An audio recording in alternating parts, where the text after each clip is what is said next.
নমস্কার বন্ধুরা, পাঁচমেশালি পাঁচফোড়নে সবাইকে স্বাগত জানাই। বন্ধুরা, দেখেই হয়তো আপনারা আন্দাজ করতে পেরেছেন কি বানাতে চলেছি। আমার আজকের রেসিপি তালের পাটিসাপটা। তো চলুন শুরু করা যাক।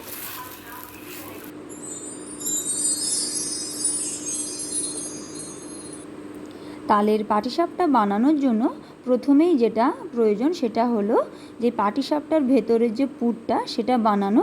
তো সেটার জন্য আমি প্রথমেই প্যান বসিয়ে দিয়েছি।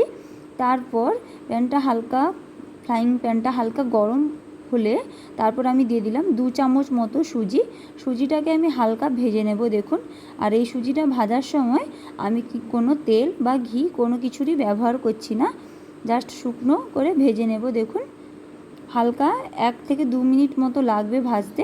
জাস্ট হালকা ব্রাউন কালার হলেই আমি সুজিটাকে নামিয়ে নিচ্ছি, যাতে কাঁচা গন্ধটা যেন না থাকে। তারপর আমি কিছু ড্রাই ফ্রুট কুচিয়ে রেখেছিলাম। ড্রাই ফ্রুটের মধ্যে আমি এখানে নিয়েছি কাজু আর আমন্ড। সেই একই রকম পদ্ধতিতে আমি এটাকে হালকা করে ভেজে নিচ্ছি। আপনারা যদি চান তো অন্য কিছু ড্রাই ফ্রুটও ব্যবহার করতে পারেন, এখানে যেমন কিশমিশও ব্যবহার করতে পারেন। আমি এখানে শুধু আমন্ড আর কাজু এই দুটোই ব্যবহার করেছি।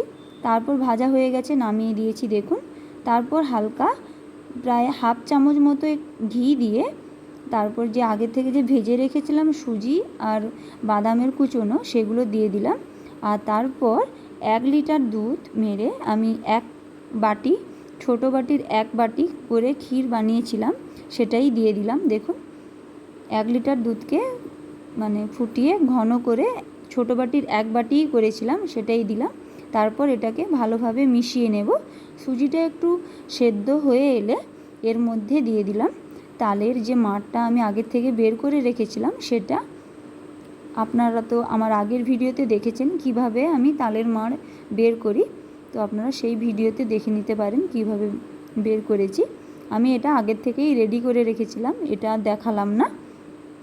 তারপর তালের মাড়টার সঙ্গে পুরো জিনিসটা ভালোভাবে মেশানোর পর আমি দিয়ে দিলাম 1 কাপ মতো নারকেলের কোড়া দিয়ে এটাকে আমি আবারও ভালোভাবে সব কিছুর সঙ্গে মিশিয়ে নেব। দেখুন, আর মেশানো হয়ে এলে তারপর আমি দিয়ে দেব এখানে 3 চামচ মতো চিনি। আপনারা যদি চান চিনিটা কম বেশি করতে পারেন, যেই রকম আপনারা মিষ্টিটা খাবেন সেই অনুযায়ী দেবেন। আর আমার মতে এই জিনিসটাতে হালকা মিষ্টি হলেই ভালো, বেশি মিষ্টি হলে খুব একটা খেতে ভালো লাগে না। তো আমি এখানে মেশানো হয়ে গেছে। দেখুন, আর এই পুরটা বানাতে খুব বেশি সময়ও লাগবে না, প্রায় 5 থেকে 6 মিনিট হলে এই পুরটা হয়ে যাবে। আপনাদের কাছে যদি জিনিসগুলো রেডি থাকে তো 5-6 মিনিটের মধ্যে ভালোভাবেই পুরটা হয়ে যাবে। দেখুন, এটা একটু রসালো টাইপের ব্যাপার আছে, এটা পুরোটা শুকনো হয়নি। তার জন্য আমি এখানে 1 চামচ মতো আমুল দুধ দিচ্ছি, কারণ এই পুরটা একটু শুকনো হলেই পাটিসাপটা যে দেব তার ভেতরের পুরটা ভালো লাগবে, কিন্তু একটু রসালো হলে ওটা বেড়ে যাওয়ার চান্স থাকে, তাই একটু শুকনো হলেই ভালো লাগবে। একটু আমুল দুধ দিয়ে আমি এটাকে ভালোভাবে মিশিয়ে নিলাম। দেখুন, এবার আমার একদম পুরটা রেডি। এবারে নামিয়ে এটাকে আমি ঠান্ডা করতে দেব। আর ঠান্ডা হতে হতে যে পাটিসাপটার যে ব্যাটারটা সেটাও আমি বানিয়ে ফেলবো। দেখুন, এটাকে আমি ভালোভাবে পরিষ্কার করে নামিয়ে নিয়েছি। এই পাটিসাপটার ব্যাটার বানানোর জন্য প্রথমেই যেটা প্রয়োজন সেটা হলো ময়দা। আপনারা চালের গুঁড়ো দিয়েও করতে পারেন, আমি এখানে ময়দার ব্যবহার করছি। এই বাটিরই প্রায় আমি 1.5 বাটি মতো ময়দা নিয়েছি। তাতে এর পরিমাণ অনুযায়ী 1/2 চামচেরও কম লবণ দিলাম, আর ছোটো চামচের 1 চামচ চিনির ব্যবহার করেছি। আপনারা অল্প মিষ্টি দিলে ভালো হয়। তারপর আমি তালের মাড়টা এখানে দিয়ে দিলাম 2 চামচ মতো, দিয়ে এটাকে আমি এবার ভালো করে মাখাবো। মাখানোর জন্য আমি এখানে দুধের ব্যবহার করছি। এখানে আমি গাই দুধের ব্যবহার করছি। আপনারা যদি চান প্যাকেট দুধও ব্যবহার করতে পারেন, কোনো সমস্যা নেই। আমি যে বাটিটার ময়দা নিয়েছি সেই বাটিরই আমি বড় বাটির 1 বাটি দুধ নিয়েছি।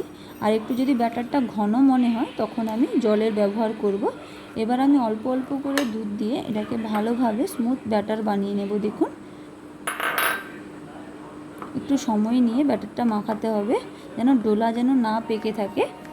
ভালোভাবে এইভাবে মাখাচ্ছি। দেখুন একটু ঘন মনে হচ্ছে, তাই আমি অল্প একটু জল দিলাম, হাফ বাটি মতো জল দিয়ে আবারও আমি ব্যাটারটাকে ভালো করে বানিয়ে নেব। দেখুন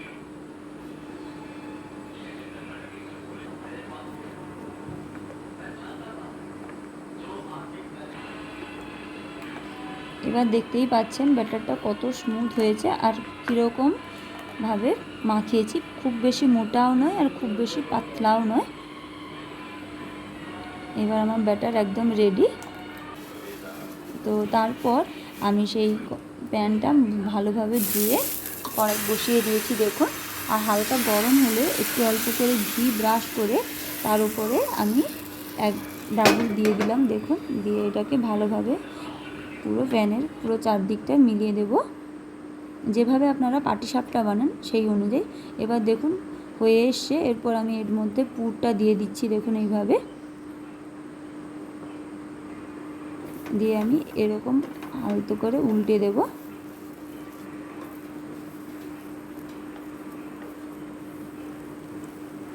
যেহেতু এটা দুধ দিয়ে বানানো সেহেতু হালকা একটু লেগে যাওয়ার চান্স থাকে। যদি আমি প্রথমটায় একটু ঘিটা কম দিয়েছি, এই সময় একটু বেশি করে ঘি দিয়ে দিলে এটা লাগবে না। তারপর আমি অল্প করে একটু ঘিটা দিয়ে দেবো। দেখুন এইভাবে। আপনারা যারা ঘি পছন্দ করেন না তারা সাদা তেলও ব্যবহার করতে পারেন, কিন্তু আমার মতে ঘিটা দিলে খেতে খুব ভালো হয় আর গন্ধটাও একটু ভালো আসে, তাই ঘি ব্যবহার করতে বললাম। আর আপনাদের বাড়িতে যারা সবসময় তালের বড়া খেয়ে খেয়ে একঘেয়েমি হয়ে গেছে তারা এইভাবে তালের পাটিসাপটাও বানাতে পারেন।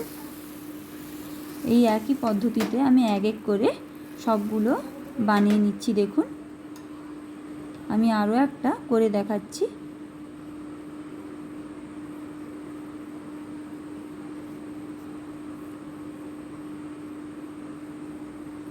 আর আমার চ্যানেলে যদি আপনারা নতুন হয়ে থাকেন তাহলে চ্যানেলটাকে অবশ্যই সাবস্ক্রাইব করবেন।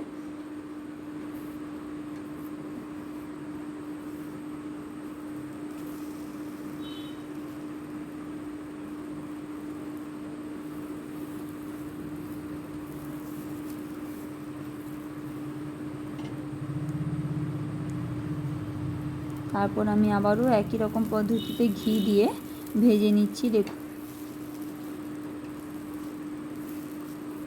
এই পাটিসাপটাটা আপনারা গরম গরমও খেতে পারেন আর ঠান্ডা হলে তো আরও খুবই ভালো লাগে খেতে।